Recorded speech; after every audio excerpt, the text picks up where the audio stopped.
আসসালামু আলাইকুম ওয়া রাহমাতুল্লাহ। আশা করি সবাই আল্লাহর রহমতে ভালো আছেন। আলহামদুলিল্লাহ আমিও ভালো আছি। তো আমরা যারা সাধারণ মানুষ আছি, প্রায় সময় এই কথাটি আমরা বেশিরভাগ বলে থাকি যে এক এক হুজুরে এক এক কথা বলে, আমরা কই যাব, আমরা কোনটা মানব। তো আসুন আজকে আমরা এই বিষয়টাই একটু ভালো করে জেনে নেব যে এক এক হুজুরে এক এক কথা বললে আমাদের করণীয়টা কি হবে। দেশে এক এক আলেম এক এক ফতোয়া দেয়, মানুষ বিভ্রান্ত হয়। আপনারা সবকে একসাথ করে আলোচনা করে মাসালাগুলো সমাধান করা যায় না? আচ্ছা, আপনাদের এই এলাকাতে সবাই সয়াবিন তেল তো খান তরকারির সাথে, না? কোন তেলটা, কোন ব্র্যান্ডের তেলটা সবচেয়ে ভালো? রূপচাঁদা, তীর, হ্যাঁ, আর ফ্রেশ, বসুন্ধরা, রূপচাঁদা, পুষ্টি, ওই চাল লাগবে না, হয়ে গেছে। আচ্ছা, এই যে তেলগুলো খান আপনারা সয়াবিনের, এগুলোর বোতলের গায়ে কি লেখা আছে দেখছেন? কত ভাগ খাঁটি লেখা আছে? না 90 ভাগ লেখা আছে যে 10 ভাগ ভেজাল দিছি আমরা ভাই, আর 90 ভাগ খাঁটি। এরকম কেউ লেখে? কি লেখে?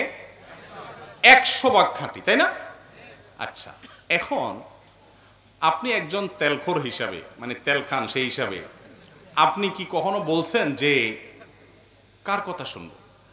রূপচাঁদালা বলে আমারটা 100 ভাগ খাঁটি, বসুন্ধরা আলা বলে আমারটা 100 ভাগ খাঁটি, পুষ্টিয়ালা বলে আমারটা 100 ভাগ খাঁটি। এরা এক একজন এক এক কথা বলে, কোন দিকে যাবো? তার তেলই খাবো না। আজ পর্যন্ত দেখছেন কোনো মানুষ এরকম করতে? শেয়ানা পাবলিক কি করে বলেন তো? এই ক্ষেত্রে যেটা করে সেটা হলো, সারা জীবন ধরেন বাপের সংসারে খাইছে, বাবার হোটেলে খাইছে, এখন নিজে নতুন সংসার দিছে, তেল টেল কখনো কিনে নাই, ফাও খাইছে বাপেরটা। এখন নতুন বিয়ে করছে, আলাদা করে দিছে, সংসার করে দিছে, বাজারে গেছে, বউ বলছে তেল আনতে। তেল আর দোকানদার বলছে ভাই তেল দেন। দোকানদার কোনটা দেবো? কোনটা দেবো মানে? কারে ভাই, তেল তো অনেক আইটেমের আছে, অনেক ব্র্যান্ডের আছে, কোনটা দেবো? তখন সে চিন্তা করে, আচ্ছা দেন একটা, আপনি একটা নেয়, নিয়ে বাসা যায়, খায়া দেখে বুটবাট ফুটপাট করে কিনা, পেটে ঠিকঠাক আছে কিনা, শরীরের সাথে শ্যুট করছে কিনা, সব ঠিক আছে কিনা। এবার যায় ওইটা শেষ হলে বোতল আরেকটা আনে, কয় দিকে আরেক ব্র্যান্ডের দেন, দেখি এটা কি অবস্থা, দামও মিলে কিনা, সব ঠিকঠাক আছে কিনা। এরপর অর্থাৎ যাচাই করে। এর মানে কি? যাচাই করে। সে যাচাই বাছাই করার পর তার কাছে মনে হয়েছে দামে দস্তুরে তার শরীরের সাথে ফিট হওয়ার সব মিলে তার কাছে একটা ব্র্যান্ড ভালো হয়েছে, সে বলে এটাই ভালো। এই যে আপনারা একজন একটা বলতেছেন, এটা হলো তার ফল, ঠিক না? ঠিক যেভাবে হোক সে যাচাই করে। এইভাবে যে সবাই যাচাই করে তা না, একজন একইভাবে যাচাই করে। আচ্ছা, আরেকটা এক্সাম্পল নেন। মোবাইলের যে সিম আছে, সিম কোন কোম্পানির সিম সবচেয়ে লাভজনক, রেটের সব দিক মিলে ভালো? উনি বলছেন এয়ারটেল, আরেকজন বলছে রবি, আরেকজন বলছে বাংলালিংক, কেউ বলছেন গ্রামীণ ফোন। এভাবে মত পার্থক্য হবে, কারণ এক একজনেরটা এক এক ব্র্যান্ডের। আপনি যেটা এক একজনের এক একটা নেটওয়ার্কের, আপনি যেটাকে ভালো মনে করতেছেন ওটাই তো ব্যবহার করতেছেন, ঠিক না? তাহলে এক এক কোম্পানি এক এক অফার দেয়, সবাই বলে সবাইটা ভালো, কিন্তু আপনি যেটাকে ভালো মনে করেন সেটাকে খুঁজে বের করে নিচ্ছেন, ঠিক না? ঠিক ঠিক একইভাবে আল্লাহ আপনাকে একটা আকল দিছে, বিবেক দিছে। আপনি দেখবেন কোরআন এবং হাদিসের সাথে মিলে কোনটা, আপনি সেটা করবেন। আপনি চেষ্টা করবেন উদ্ধার করার। এরপরও যদি আপনি ভুলটা করে ফেলেন, অর্থাৎ আপনি চেষ্টা করে সঠিকটা উদ্ধার করতে নাও যদি পারেন, আল্লাহর কাছে কি হবে না? পাকড়াও হবে না।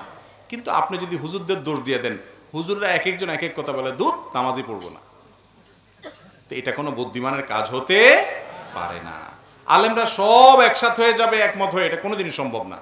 এর মধ্য থেকে আপনি কোরআন এবং হাদিসের আলোকে গ্রহণ করবেন। এখন আবার আরেক মুসিবত আছে, এটা বললে বলবে হুজুর আমরা যদি কোরআন হাদিসই বুঝতাম তাহলে তো আলেম হয়ে যেতাম।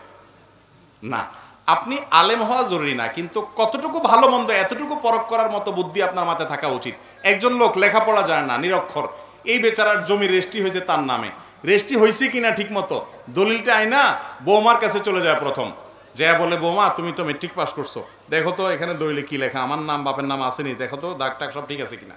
চেক করার পরে বৌমা বলার পরে কয় আরে মহিলা কি বললো না বললো, আরেকটা পুরুষের কাছে নিয়ে যায়, আরেকজনের কাছে নিয়ে যায়, যায় কি যায় না? নাকি এই লোক বলে যে আমি তো দলিল টলিল লেখাপড়া এসব জানি টানি না, আমি দরকার নেই আমার এই সমস্ত, এসব বলে। সে কিন্তু তারটা যাচাই করার চেষ্টা করে। 50 টাকা একটা লাউ কিনবেন, নখ ঢুকাইতে ঢুকাইতে ঢুকাইতে 4-5 দাগ সেদা বানায় ফেলেন, ঠিক না? ঠিক, যাতে পিওরটা নিতে পারেন। হ্যাঁ, মুরগি কিনবে বাজারে, টিপতে টিপতে মুরগির আওয়াজের চোটে শেষ। আপনি ভালোটা কিনতে চান, ঠিক না? ভাইরে 50 টাকার লাউ কিনতে যদি এত টিপাটিপ করেন, এত যাচাই করেন, দলিল জমির বুঝেন না তাও 10 জনের কাছে যান, বুঝার চেষ্টা করেন, আর জান্নাতে যাবেন, 10 দুনিয়ার মালিক হতে চাইবেন মিনিমাম, আর সেটার জন্য বলবেন যে দুধ আমি তো এত কিছু বুঝি না, থাক তাহলে ঝামেলা চলবে? চেষ্টা করতে হবে। আপনি কিচ্ছু বুঝেন না, 7 সমুদ্র 13 নদী পার হইয়া ভিসা টিকিট কিনা বিদেশ চলে যান, টাকা কামায় নিয়ে আসেন, সবই তো বুঝেন মাশাআল্লাহ। দিনের ব্যাপার আসলে বলেন যে এত জামিলা কে বুঝে, হুজুর এসব কামনা কামড়ি করে, আমি এসবে নাই। আপনি ফেরেশতার সাজেন, জান্নাত আপনার মতো আলস মানুষের জন্য আসে না। চেষ্টা করবো তো সঠিকটা উদ্ধার করার। বিবেক খরচ করতে হবে। এই বিবেক শুধু জমির দলিল বোঝার জন্য না, এই বিবেক আল্লাহ দিয়েছে শুধু লাউ টিপার জন্য না, এই বিবেক দিয়েছে আল্লাহ তাআলা আপনার ভালো কোনটা মন্দ কোনটা বোঝার জন্য। আলেম ওলামাদের মধ্যে কে কোরআন হাদিসের আলোকে বলে, কে মন গড়া বলে, কে বেদাতের দিকে ডাকে, কে সুন্নতের দিকে ডাকে, কে শিরকের দিকে ডাকে, কে তাওহীদের দিকে ডাকে, এতটুকু বোঝার মতো কমন সেন্স আল্লাহ আপনাকে দিয়ে রেখেছেন, এটার ব্যাপারে কোনো আপত্তি চলবে না। আল্লাহ আমাদেরকে বোঝার এবং আমল করার তৌফিক দান করুন। أحب الوفاء بشتى الصور، أحب الوفي الأمين